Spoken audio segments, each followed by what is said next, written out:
Don't throw away your egg carton. Thanks to it, you won't see mosquitoes anymore. I'll show you how to get rid of mosquitoes for good. You don't need to buy expensive products. This will repel mosquitoes effectively without spending a single dollar. First, get an empty egg carton. Cut it into small pieces. It's a brilliant way to use an empty egg carton. You don't have to cut the whole thing at once. You can always cut more pieces later. Now take an empty soda can, cut off the bottom like in the video. You can use a utility knife for this. In the cut-off part of the can, make holes with a nail. A few holes are enough. In the remaining part of the can, cut out a small window. Make 3 perpendicular cuts.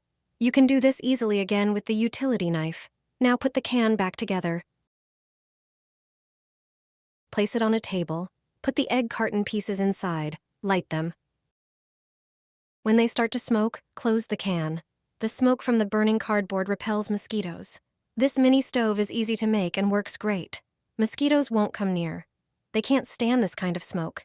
This will repel mosquitoes effectively without spending a single dollar.